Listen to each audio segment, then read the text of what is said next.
Olá, concurseiro! Olá, concurseira! Tudo bem, pessoal? Com esta força, vamos iniciar essa jornada História de Pernambuco, aulas atualizadíssimas, com grande profundidade, eu posso garantir, porque de fato aqui você vai ter uma preparação intensa. A prova de 2018 foi uma prova difícil, porém, quem estava estudando com o professor Isaqueu Silva, a gente já tinha projetado aquela dificuldade. E claro, né?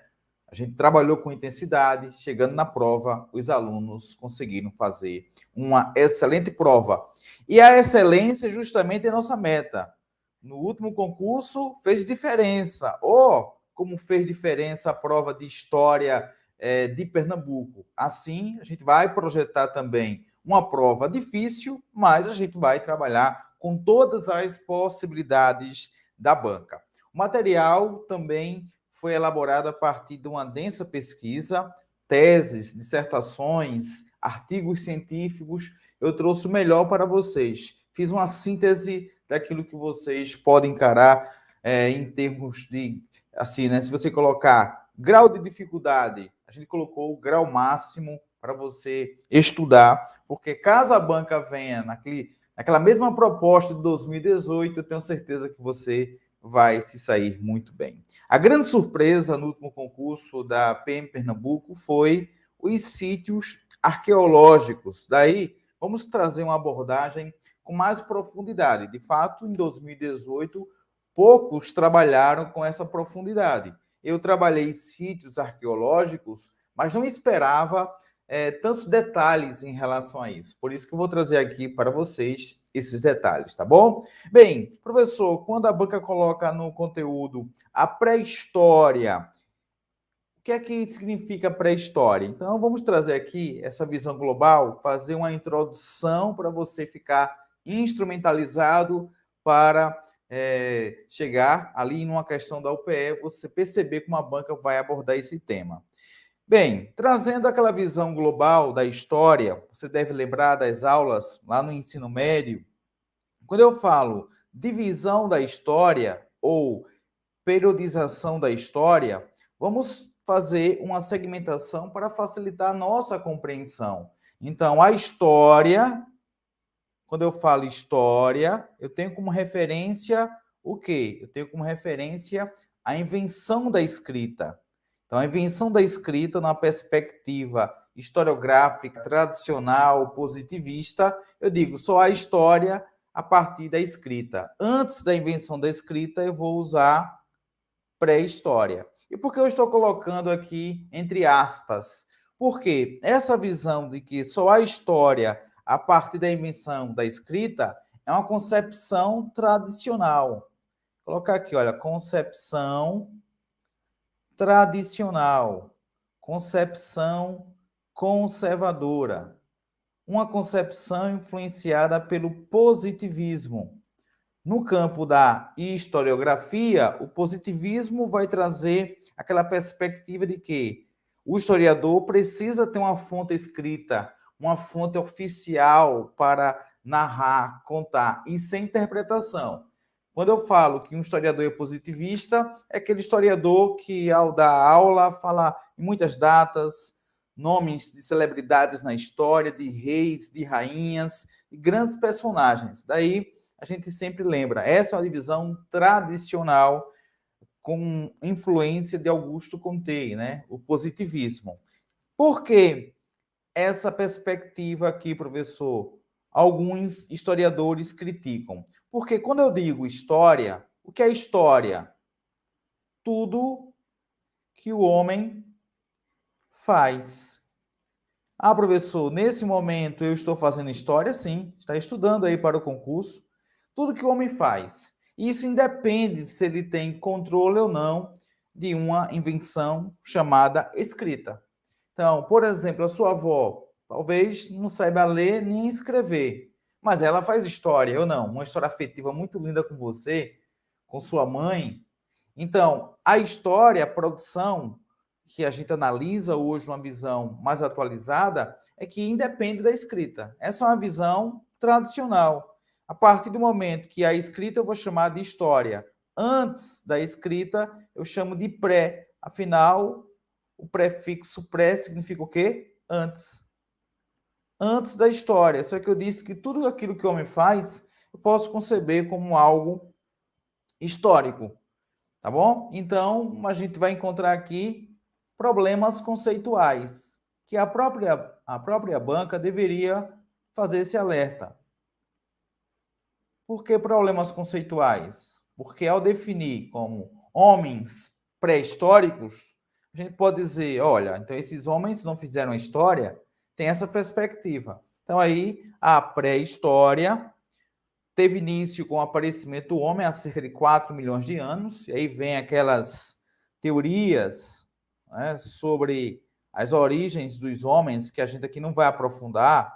Aí tem a perspectiva darwinista, tem a perspectiva religiosa, que você vai ter o livro de Gênesis como uma referência, chamado criacionismo. A banca não vai aprofundar, é só para a gente entender o termo pré-história e também conhecer, né, as origens dos homens. De onde viemos? Até chegar a Pernambuco, a gente vai fazer essa trajetória com vocês. Então, de fato, para entender melhor as mudanças ocorridas, né, com o ser humano e as sociedades no decorrer desse processo histórico, torna-se fundamental a gente fazer uma divisão para facilitar a compreensão. Isso não significa que, com a invenção da escrita, aqueles homens que desenvolveram práticas no Paleolítico, Neolítico e Idade dos Metais deixaram de fazer isso a partir da invenção da escrita. E aqui a gente vai lembrar a escrita egípcia, os hieróglifos e a mesopotâmica. A mesopotâmica. A escrita cuneiforme. Então, essa divisão é para facilitar a nossa compreensão, os nossos estudos, porque, de fato, o homem produziu, realizou uma série de milhares e milhares de invenções, acontecimentos políticos, sociais, econômicos, culturais. Então, para facilitar, a gente faz essa divisão na história. A parte da invenção da escrita, tendo aí também a referência, né, do nascimento de Jesus, porque a gente vai usar aquela expressão antes de Cristo, depois de Cristo. Por exemplo, a escrita, por volta de 4 mil anos antes de Cristo. Você tem aí, né, os hieróglifos, a cuneiforme, autores que colocam entre 4.000 e 3.200 antes de Cristo a invenção aí da escrita. E com essa divisão a gente trabalha a Idade Moderna, a Idade Média, perdão, né, a Idade Antiga, pessoal, eu estava de olho aqui na frente, né? Por que eu falei Idade Moderna? Calma, eu vou dizer aqui porque eu comecei Idade Antiga, Idade Média, Idade Moderna e Idade Contemporânea. Por que eu falei antecipadamente Idade Moderna? Porque justamente é a partir da Idade Moderna que a gente vai trabalhar a história do Brasil, a história de Pernambuco, com a chegada, né, pós-chegada dos europeus. Ah, professor, isso quer dizer que a nossa história começa aqui na Idade Moderna? Cronologicamente falando, a Idade Antiga vai da invenção da escrita até a queda do Império Romano do Ocidente, então até 476 DC, né, depois de Cristo. A Idade Média vai de 476 a 1453. A Idade Média vai durar aqui 1000 anos. A Idade Moderna vai de 1453 a 1789, com a Revolução Francesa. E a Idade Contemporânea a partir de 1789. Ah, professor, mas essa é uma parte que envolve história geral, porque o senhor está trabalhando nisso em história de Pernambuco. Porque vamos inserir a história de Pernambuco, por exemplo, temos que analisar a expansão marítima, mercantilismo, a colonização, as reformas religiosas. Esses eventos ocorreram em que momento da história da humanidade, professor? Idade Moderna. Além disso, vamos trabalhar com as revoluções burguesas, a Revolução Industrial, a independência dos Estados Unidos também, vamos destacar, o iluminismo que justamente vai influenciar os movimentos que ocorreram em Pernambuco, ocorreram no Brasil, destacando a Conferência Mineira, a Conjuração Baiana, e aqui em Pernambuco vamos destacar a Revolução Pernambucana, e aqui já estamos em uma outra fase, né, que é outro período, outra idade, que é a idade contemporânea. Então, é importante fazer essa aproximação, porque trabalhamos nessa visão global, uma visão tradicional, história, idades antiga, média, moderna e contemporânea, a partir da invenção da escrita. Antes da escrita, eu vou chamar de pré-história. Você vai ter aqui sociedades ágrafas, sociedades que não tinham domínio da escrita. Mas não ter o domínio da escrita significa que não faziam história, os povos que aqui habitavam, os tupis, antes da chegada dos europeus? Eu já posso te responder.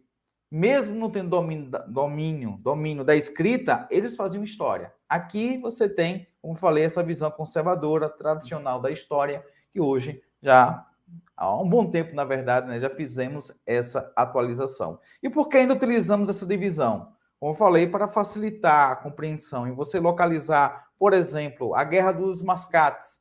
A Guerra dos Mascates ocorreu em 1710. Então, aqui, olha, nesse intervalo, na chamada Idade Moderna. Ok? Em relação a séculos, porque ao falar da história do Brasil, história geral, falando nisso, pessoal, após essa divisão, a gente tem uma outra segmentação que serve também para facilitar a nossa compreensão. A chamada história geral, a história mundial, né? Ao abordar a Primeira Guerra Mundial, a Segunda Guerra, a crise de 29. Só que há uma conexão, claro, né, com a história do Brasil, porque é um tema de história geral, expansão marítima. Só que para compreender a formação da capitania de Pernambuco, eu preciso trazer para vocês o contexto da expansão marítima, da colonização, a prática do mercantilismo, e aqui você tem a inserção da história de Pernambuco. Permanentemente, eu vou fazer justamente, pessoal, essa aproximação, esse diálogo com a história do Brasil e também com a história geral.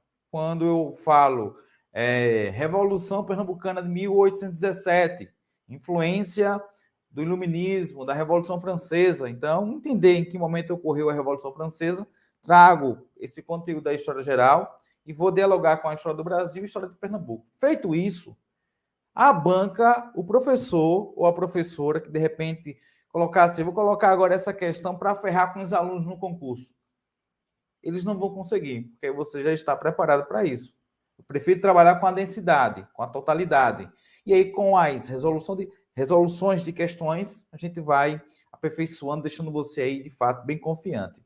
Uma dica importante, já que o pessoal tem dificuldades em relação a séculos, quando eu falo Guerra dos Mascates, a Guerra dos Mascates ocorreu no século XVIII. Século XVIII, 1710. A grande dica, se o ano não termina com 2 zeros, tiramos os dois números, os dois últimos algarismos, e somamos 1 ao número que restou. Então, Guerra dos Mascates ocorreu no século XVIII. A dica é, não terminou aqui com 2 zeros, você pega 17 mais 1, então é século XVIII. Exemplo, 1808, a chegada da família real, que vai impactar também a história de Pernambuco, porque vai ser diante da centralização política que teremos também a Revolução Pernambucana. Né? Um dos motivos é esse autoritarismo de Dom João. Então, 18 mais 1, século XIX. Revolução Pernambucana ocorreu em 1817. 18 mais 1, algo bem simples, mas para que você não possa ter dificuldade. Porque a banca que organizou o concurso 2018, a UPE, gosta de colocar até séculos para você analisar se a questão está correta ou não. 1654, que é o ano aí, né, da expulsão dos holandeses, que começa ali em 1645, a insurreição pernambucana, e se encerra em 1654. Pegou os dois primeiros algarismos, você tem aqui, olha, 16 mais 1, século 17. Se o ano termina com 2 zeros, tiramos o zero e encontramos o século. Então, 1700, século 17. 2000, século 20. 2000, caso após o zero, né? 2022, como não termina em zero, vou somar com 1, você tem século 21. Tá bom? Então, aí você tem essa dica bem simples. Mas, que se de repente você já tinha dificuldade, até o momento tinha, agora não vai ter mais. Tá bom? Então, didaticamente, dividimos a história, a partir da invenção da escrita, a história com suas idades. antiga, média, moderna, contemporânea, antes da invenção da escrita, pré-história. Ah, professor, mas a banca colocou a pré-história em Pernambuco, isso quer dizer que temos que abordar os povos que habitavam nesse território antes da chegada dos europeus ou antes da invenção da escrita? Bem, quando os europeus chegaram em Pernambuco, eles vão encontrar sociedades ágrafas, sociedades que não possuíam aí, né, o domínio da escrita. Logo, numa perspectiva positivista conservadora, a gente poderia classificar como uma pré-história brasileira. E é isso que a gente vai também detalhar para vocês. No entanto, eu gosto sempre de enfatizar, mais uma vez, lembra do exemplo de vovó. Talvez sua avó não saiba escrever nem ler, não tem domínio da escrita, mas isso não significa que ela não faz história. Porque, como eu disse, tudo aquilo que o homem faz, tudo aquilo que o homem produz, podemos classificar como algo histórico. Daí, essa grande crítica que é feita, ao termo pré-história, que na verdade consiste aí, né, numa convenção, e só usamos praticamente para fazer essa divisão didática. E também enfatizar uma postura preconceituosa. Não sei se você já ouviu falar, uma expressão tipo, você é um homem pré-histórico, no sentido de atrasado, uma pessoa ultrapassada. Então, também tem essa perspectiva preconceituosa. Em relação às origens dos homens, já citei aqui para vocês, essa perspectiva, né, a primeira perspectiva, a criacionista, que se encontra lá no livro de Gênesis, e a teoria da evolução proposta por Charles Robert Darwin. Ok? Feito isso, vamos reforçar mais uma vez que essa divisão história, pré-história, esse termo pré-história vem de uma historiografia tradicional, ou seja, a escrita da história, em que eu destaquei aqui a figura de Augusto Comte. Para ele, só a história se estiver escrita.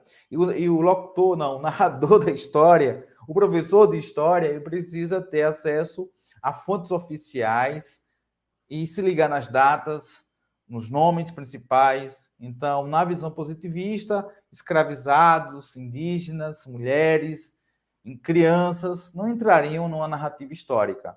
Sociedade sem escrita é a perspectiva utilizada justamente para utilizar o termo pré-história. Então, para aqueles historiadores que utilizam a escrita como referência para começar a história da humanidade, toda a sociedade sem escrita seria uma sociedade pré-histórica. Mas eu disse a vocês, mesmo não tendo domínio da escrita, mas o homem, desde que vê o mundo, ele já faz a história. Tem um filme chamado Os Crudes, que conta justamente as aventuras nesse período. Os homens e mulheres das cavernas, que você vai ter justamente naquele cenário, eles tendo que desenvolver uma série de habilidades para garantir a sobrevivência. Tudo aquilo que eles estão fazendo, a gente pode dizer que é história, ok? Além dos conceitos pejorativos que eu já disse aqui, esse exemplo, né? Ao usar a expressão, você é uma mulher pré-histórica, no sentido até usado aí, né? Como brutalidade, homem das cavernas. Então, a pré-história é definida como o ciclo anterior, né? Esse ciclo anterior, que é o maior ciclo, né? Se você colocar aqui 4 milhões de anos ou a 1 milhão de anos, quando o homem surgiu nesse planeta, né? Quando os seres surgiram, e claro, a gente não vai entrar nesse embate, né, teológico agora, por favor, mas do surgimento dos homens até a invenção da escrita, você tem aí, né, mais de 1 milhão de anos. A partir da invenção da escrita, por volta de 3.500 a.C., alguns autores chegam a colocar 4.500 a.C., daí vocês vão encontrar essa variação, né, como eu coloquei aqui na parte 1 aqui na nossa aula, né, por volta de 4.000. Então, por volta de 3.500 a 4.000 a.C., alguns livros chegam a colocar até 3.200, mas aí, no geral, não é isso que vai fazer com que a questão esteja errada. Porque a perspectiva aqui é, houve a criação da escrita. Aqui entre os sumérios, Mesopotâmia, chamada escrita cuneiforme. Tudo isso, pessoal, para você se ligar, porque a banca usou a expressão pré-história de Pernambuco. Vamos tratar daqueles povos que não têm o domínio da escrita, na perspectiva tradicional, sim. Mas também no sentido de trabalhar todos aqueles povos que habitavam antes da chegada dos europeus E claro, né, com vestígios deixados pelos homens que passaram por esse território há milhares de anos, há 6.000, 12, 40 mil anos antes de Cristo, né? Aqui eu falando do Nordeste, e em Pernambuco você vai encontrar vestígios de 6.000, 8.000 anos antes de Cristo. Apenas no século XIX foi que o termo pré-história começou a ser utilizado pelos estudiosos, e aqui a influência do positivismo, né, que trabalhava aí a história da humanidade numa perspectiva evolucionista também, a ser utilizado pelos estudiosos, momento que ainda cultivava-se a ideia de que os vestígios históricos, ou seja, algo não escrito, não poderia ser catalogado como uma fonte para a história. Então, a ideia de que os vestígios históricos das civilizações poderiam ser feitos apenas, olha, apenas por documentos escritos e oficiais. Assim, as tradições orais, ou seja, a oralidade, tipo vovó, né, não foi à escola, não sabe ler e escrever, mas vovó tem cada história que conta, ou seja, oralidade. Então, podemos utilizar a oralidade como uma fonte histórica. E vovó faz história. Então, é para reforçar, viu? É para reforçar. Ninguém aqui vai ter dificuldade depois em entender o que é pré-história. A pré-história, veja que eu tenho cuidado de colocar entre aspas, também tem uma divisão. Ela é dividida em 3 fases. O Paleolítico, também conhecido como Idade da Pedra Lascada, lítico quer dizer pedra, paleo, velho, antigo. Então, Idade da Pedra Lascada. O Neolítico, Neo Novo, Lítico Pedra, Idade da Pedra Polida. E a Idade dos Metais, com o surgimento das civilizações. Ligeiramente, vamos aqui trazer características gerais de cada uma dessas etapas. E, claro, né, vou associar depois com a pré-história do Brasil e a pré-história de Pernambuco. Então, o Paleolítico, conhecido também como a Idade da Pedra Lascada, esse período da pré-história, cuidado de colocar sempre entre aspas, do aparecimento da humanidade até por volta de 8.000 anos antes de Cristo. Mais uma vez, se ligar, a depender do livro que você esteja utilizando, vamos ter variações. No livro que você utilizou aqui na plataforma Pelotão ou Essencial, a gente colocou justamente esse período, do surgimento, do aparecimento da humanidade até por volta de 8.000 anos antes de Cristo, e aí você tem justamente na Idade da Pedra Lascada, no Paleolítico, os homens eram nômades, ou seja, você tem aí, né, grupos que se deslocavam constantemente. Então, esses grupos que não tinham residência fixa, e aí vamos colocar a questão da dificuldade, a natureza também que apavorava esses homens. Então, na idade da Pedra Lascada, os homens eram nômades, ou seja, viviam em grupos, deslocando-se constantemente para locais mais seguros. Então, a natureza assustava, né? Então, aí você tem a caça, a pesca, a coleta de frutos e raízes. Então, você vai encontrar nesse período, no início da caminhada humana, esse período os homens pescavam, caçavam, coletavam seu alimento da natureza e começaram a produzir também armas. Daí o nome, né, pedra lascada, porque eles vão utilizar armas utilizando pedra. Então, você tem também a fabricação desses instrumentos aí, né, de caça. Os hominídeos também desse período formavam aí, né, uma sociedade de coletores e caçadores. Então aqui você tem uma sociedade simples, caracterizada pela coleta e também pela caça, tá? Então, destacando também que eles viviam em hordas, grupos de 14, 18 aí, né, pessoas, e compartilhavam, né, de maneira coletiva o espaço e o trabalho. Não significa que era paz e amor, porque havia também rivalidades, violência nesse período. A sobrevivência humana não foi mais a mesma após o controle do fogo. Fundamental aí, porque você tem nas pesquisas arqueológicas uma série de fósseis sem a dentição. Significa que talvez ali a questão dos hábitos alimentares contribuíram para que aquele ser perdesse, aquele homem perdesse, né, os dentes. Então, com o fogo, você vai cozinhar o quê? A carne. Então, isso ajudou bastante. Professor, preciso lembrar daquela evolução, Australopithecus, Homo habilis, Homo erectus, Homem Neandertal. Bem, o que você precisa saber é que aquele homem que chega à América, chega ao Brasil, em Pernambuco, há milhares de anos, ele é Homo sapiens sapiens.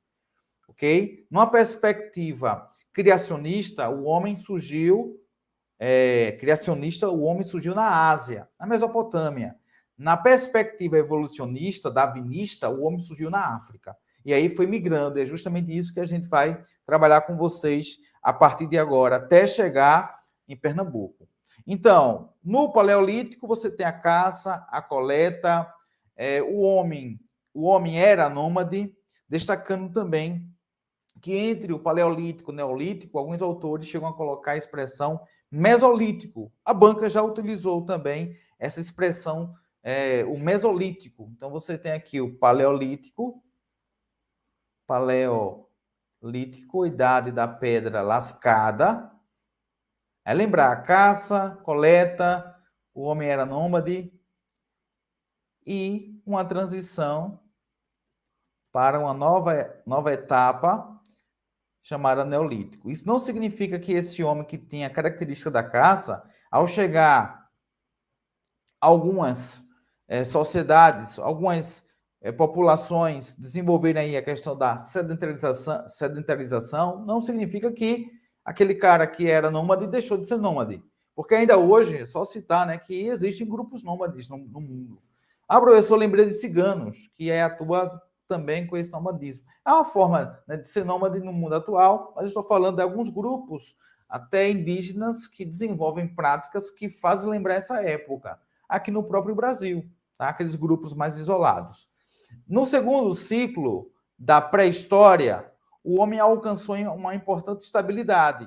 Isso também tem a ver com a sua, né, com o seu avanço biopsicossocial, sua evolução biológica, psicológica, isso também contribuiu. Então, Neolítico, vocês podem encontrar em alguns livros, de 10.000 a.C. a 8.000 a.C., você tem aí nessa transição para o Neolítico. Os grupos, né, de caçadores e coletores que marcavam o período anterior, o chamado Paleolítico, agora, né, alguns grupos vão dispor, né, de uma relativa bagagem cultural, e nesse período vamos ter aperfeiçoamento de instrumentos, né? Esses instrumentos são fundamentais para quê? Para melhorar a sobrevivência, tá? Daí a expressão Neolítico ou Idade da Pedra Polida. Professor, os homens que estavam aqui antes da chegada dos europeus estavam em que momento, que estágio? Numa espécie de idade da Pedra Polida ou no Paleolítico? Bem, alguns autores brasileiros colocam entre o Paleoíndio, e usam a expressão Paleoíndio, e Neoíndio. Então, quando você tem aqueles grupos que desenvolviam práticas simples, a organização social era simples, não havia preocupação em ter excedentes, o comércio, então o Paleoíndio, a caça, a coleta.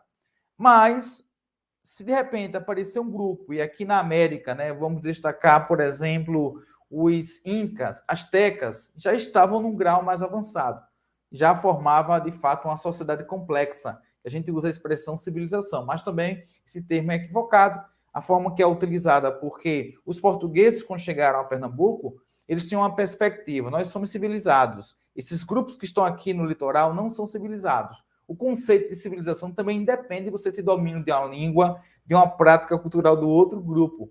Porque quando você quer impor a sua cultura, a gente chama isso de etnocentrismo. Havia uma civilização aqui no Brasil antes da chegada dos europeus, agora com um modelo de sociedade mais simples em relação à sociedade europeia. Então, você tem aqui o aperfeiçoamento dessas armas, daí a expressão pedra polida é um polimento, mas não é só de pedra que essas armas são fabricadas, tá? São fabricadas também, tendo aí como referência, tendo aí como uma matéria-prima a madeira.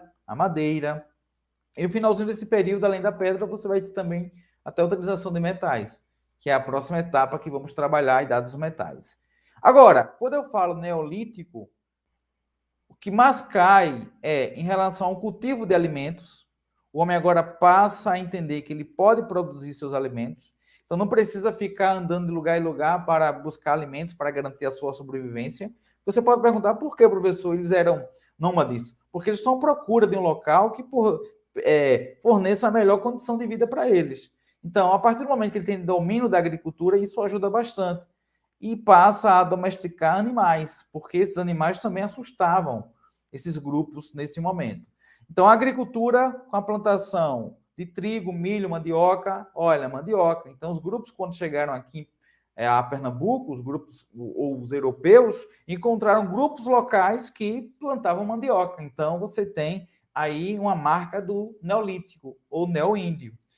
Também destacar o pastoreio, né, criação de porcos, cavalos, carneiros. Isso aqui em Pernambuco, professor? Bem, aqui eu estou trabalhando no geral, pegando na Mesopotâmia, na Ásia, pegando também no Egito, você tem justamente essas práticas que são avançadas ou que são transformadas ao longo do tempo. Então, por causa dos significativos avanços na agricultura e domesticação dos animais, a gente usa a expressão revolução do Neolítico ou revolução agrícola e pastoril, porque aí a agricultura, a criação de animais em uma determinada área, essa determinada área vai facilitar o processo de sedentarização, ok? E aí, destacando, pessoal, a última fase da pré-história, a idade dos metais, alguns autores colocam como referência a partir da invenção da escrita. Então, com a invenção da escrita, tem uma nova fase, que também aqui a gente vai apontar o surgimento das civilizações, ok? Então, esse período proporcionou, de fato, né, um grande avanço na metalurgia e técnicas de fundição, daí a expressão idade dos metais, destacando aí o manuseio do cobre, tá? Depois do estanho, do bronze.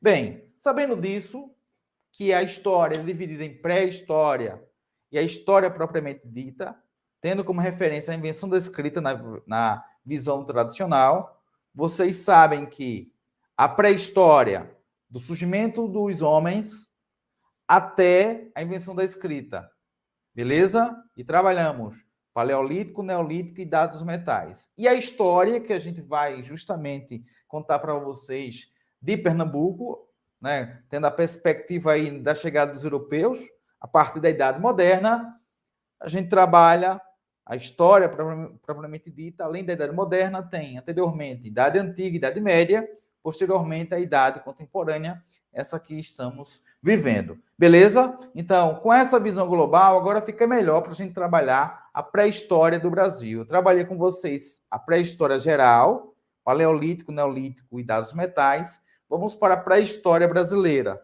Ô, professor, a pré-história brasileira, então, se a pré-história geral, a gente trabalha do surgimento do homem nesse mundão, que pode ser naquela perspectiva criacionista, o homem surgiu na Mesopotâmia, Gênesis, Adão e Eva, ok? E na perspectiva darwinista, concurseiro, você tem esse homem surgindo na África, vai migrando até que encontra um belo rio, o Rio Nilo, e aí passa a desenvolver aí, né, práticas que fazem com que esses homens avancem, tá? Ao ponto que o Egito vai formar um grande império. Então, você tem uma organização social simples que vai avançando e se torna complexa. Daí, civilização egípcia, nesse sentido aí, né, de complexidade, assim como a própria Mesopotâmia. Bem, agora, em que momento esse homem, sapiens, o Homo sapiens, chegou ao Brasil? Então, vamos fazer essa trajetória até chegar em Pernambuco, viu? Olha, eu trabalhei com a história geral, conceitos de história, pré-história, beleza? História, a partir da invenção da escrita, pré-história, sem escrita. Essa é a visão tradicional, positivista, mas que é questionada, que é criticada, porque a partir do momento que o homem surgiu aqui, já faz história, já começa a fazer história. Mas aí facilita a nossa compreensão. A pré-história, que vamos focar nesse compromisso, a pré-história geral dividimos em paleolítico, neolítico e idade dos metais. Ok? Agora vamos para a pré-história do Brasil, que a gente vai dividir também paleolítico, neolítico e idade dos metais. Bem, é comum você encontrar a expressão paleoíndio, neoíndio.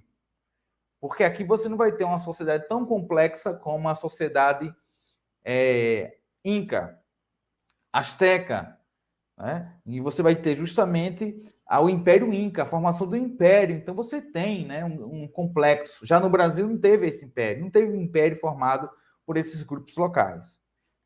Tranquilo? Feito isso, a pré-história brasileira, a gente vai trazer aqui elementos como aqueles que habitavam em cavernas na própria floresta.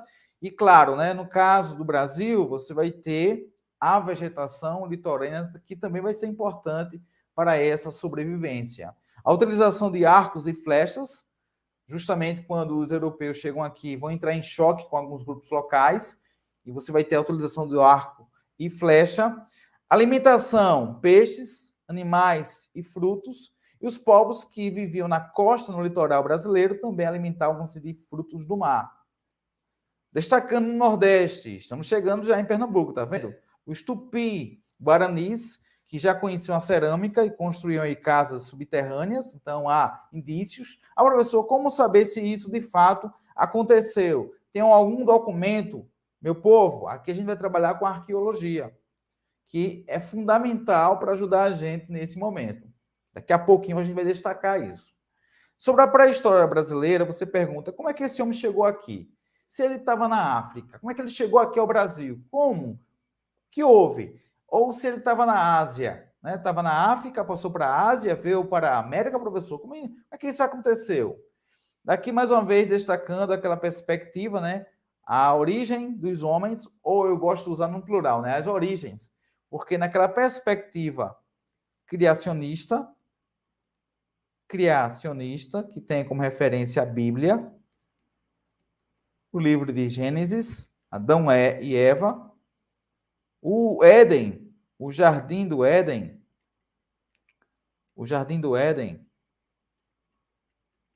estaria localizado no que é hoje o Iraque. O Iraque, a antiga Mesopotâmia.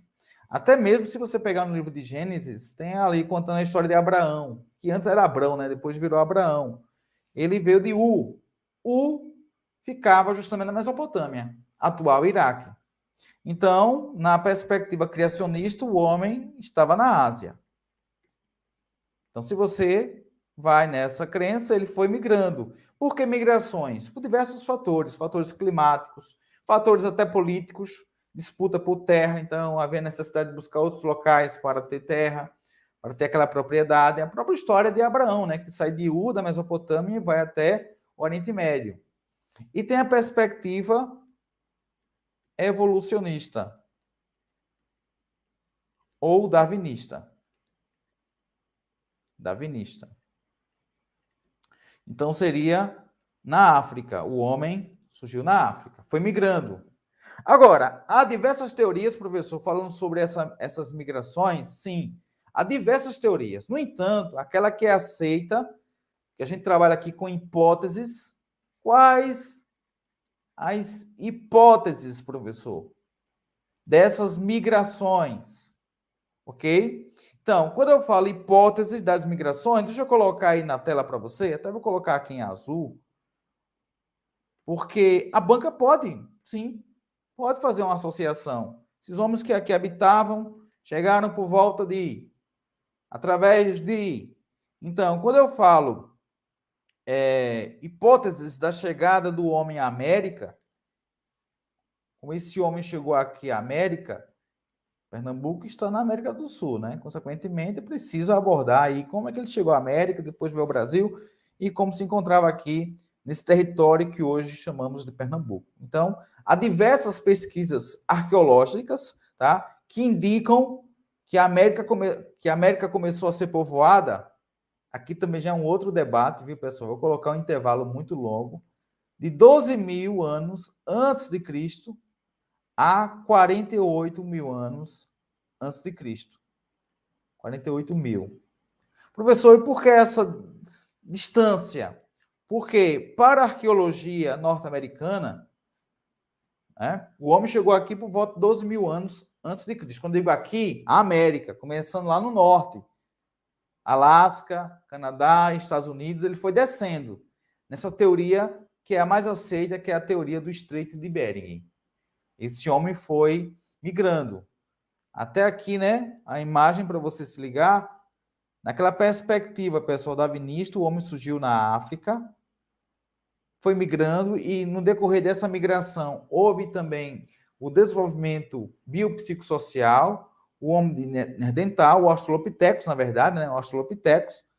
Depois ele vai avançando, né, o homem habilis, se torna o homo sapiens sapiens, e quando ele chega à América, através desse estreito de Bering, aqui você tem nesse estreito aqui, né, essa região tomada por gelo, então facilitou a travessia desse homem que chegou pelo norte, olha, Alasca, América do Norte, América Central, América do Sul, e a gente vai focar Pernambuco.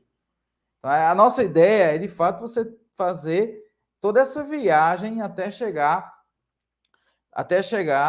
a Pernambuco, tá? Então, há essa divergência entre a arqueologia norte-americana e a arqueologia brasileira, aí destacando o papel muito bom, excelente, na verdade, né, de Nied Guidon. Então, os primeiros habitantes da América, pessoal, incluindo aí, né, os que estavam fixados no atual território, porque também há outra perspectiva, né, que o homem também poderia ter chegado aqui pela Oceania, Polinésia e ocupado aqui essa parte oeste da América. Você tem prováveis rotas do ser humano para a América, porém a mais aceita do Estreito de Bering, tá? Então, em linhas gerais, através dessa visão, e claro, né, destacando a arqueologia, que encontrou diversos registros,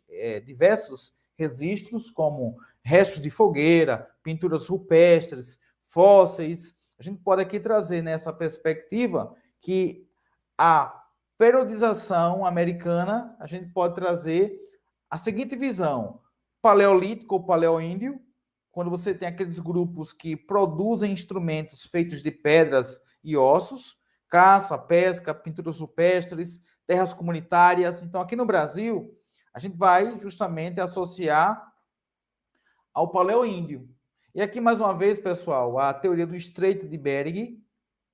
O homem chegou pelo norte, foi descendo até chegar à América do Sul, e aquela corrente, né, malaio-polinésia, que vai trazer a perspectiva da ocupação dessa costa oeste da América do Sul.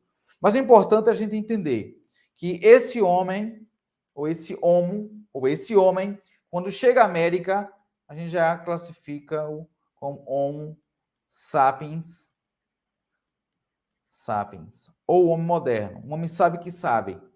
Então, num grau de evolução, ele já tem chegado ao ápice aqui na América. Consequentemente, aqui em Pernambuco, você também tem esse cenário. Então, que fase aqui na América do Sul, professor? Destacando o Brasil. A gente vai falar que se encontrar na fase do Paleoíndio. É a expressão que usamos, tá? Que é o mesmo Paleolítico. Lembra que eu falei que o Paleoíndio, aqui no Brasil, Pernambuco, você tem caça, coleta. Ah, professor, e eles registravam acontecimentos, sim, do dia a dia, através de pinturas rupestres. Mas todos os grupos eram nômades, professor, porque uma das características desse período é o nomadismo, isso no Paleolítico. No Paleoíndio, a gente coloca essa expressão para caça, coleta, pinturas rupestres, também destacar as terras comunitárias, mas muitos desses grupos, eles conseguiam desenvolver, tá, uma sociedade, uma comunidade, destacando aí as terras comunitárias, também grupos heterogêneos, já que a gente não vai dizer todos faziam isso, mas relativamente, se comparar com grupos lá, né, na África, na Ásia, em relação ao nomadismo, você tem aqui, né, uma construção, uma concepção de sociedade distinta, porque você vai ter a escolha de um líder, né, que é o pajé, você tem a liderança, tá? Essas lideranças indígenas que vão ajudar bastante, tá, na preservação de práticas culturais. É tão tal que quando os europeus chegam aqui, eles vão perceber que esses grupos, de certo modo, têm uma cultura própria, mesmo os europeus não aceitando, porque os europeus justamente eles vão desenvolver essa perspectiva que para ser civilizado teria que falar o português, ser católico, mas aí você tem maior parte desses grupos locais, você tem terras comunitárias, pinturas rupestres, registros, tá? Através dos registros que eles fizeram na época, a gente vai identificar tais práticas. Já em relação ao neolítico neolíndio, você vai ter a coleta sistêmica de vegetais, né? Milho, batata, cacau, também a sedentarização. Ô, professor, isso quer dizer que os grupos que aqui estavam em Pernambuco, antes da chegada dos europeus, todos eles eram nômades? Não. Mas todos eles eram sedentários? Também não. Mas aí você vai encontrar algum, né, grau de sedentarização nesses grupos. Agora, esse grau de sedentarização que foi elevado à categoria aí, né, de urbanização, isso a gente vai encontrar entre os incas, entre os astecas, tá bom? Então aí, pessoal, as teorias sobre os possíveis caminhos de chegada do homem à América, consequentemente ao Brasil, destacando a hipótese do perdão, pessoal, vou te escrever aqui, tá? Calma, professor. Autoctonismo. Agora vai, né? Essa teoria, pessoal, dizia que os grupos locais já estavam aqui, não teve aí a necessidade de vir por Bering, tá? Provavelmente aquela questão da Pangeia, né? Que tudo era um único continente, um único bloco de terra, aí foi se separando. A América dava para se encaixar aqui na África, e aí foi se separando, enfim. Mas, como eu falei, a teoria mais aceita é do Estreito de Bering. A banca deve reforçar essa parte também, tá bom? Tem também a hipótese da ocupação simultânea, que é essa que está aqui também, olha. Veio pelo Estreito de Bering e veio também pela Austrália, no caso, essa corrente malaio-polinésia e corrente australiana, ok? Então, assim você sabe como ocorreu a chegada do homem à América. Sabendo disso, aí facilita, porque agora a gente vai enfatizar esse homem agora na América. Vamos focar no Brasil e em seguida focar Nordeste e Pernambuco. Então, a chegada do homem, a tese utilizada na arqueologia norte-americana, 12 mil anos antes de Cristo. No entanto, destacando aqui o papel muito forte de Niede Guidon, lá no Piauí, que ela disse que esse homem chegou aqui por volta de 48 mil anos, antes de Cristo. Ô, professor, e as provas? São os fósseis. Então, Niede Guidon discorda com a arqueologia estadunidense. Pessoal, desse homem que chegou aqui por volta de 48 mil anos, até a chegada dos portugueses em 1500, a gente vai trabalhar como pré-história. Ou seja, antes da chegada dos europeus, o que ocorria aqui nesse território, que lá na frente será chamado de Pernambuco, que grupos habitavam, estavam nesse local. Daí é se ligar naquela expressão, a descoberta do Brasil. O Brasil não foi descoberto, porque antes da chegada desses europeus, olha, há milhares de anos, você tem aqui, né, diversos povos. E aí, de acordo com pesquisas, até variações, né, 3, 4 bilhões de pessoas, muitos acham um exagero, né, mas você tem essas variações. O fato é que existiam milhares de pessoas morando aqui antes da chegada dos europeus. Daí aquela perspectiva de que houve invasão está correta, houve ocupação está correta, ok?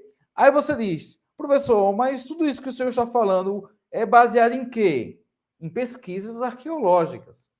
Quando eu falo aqui sítios arqueológicos ou sítios pré-históricos, são esses locais utilizados justamente para realizar pesquisas.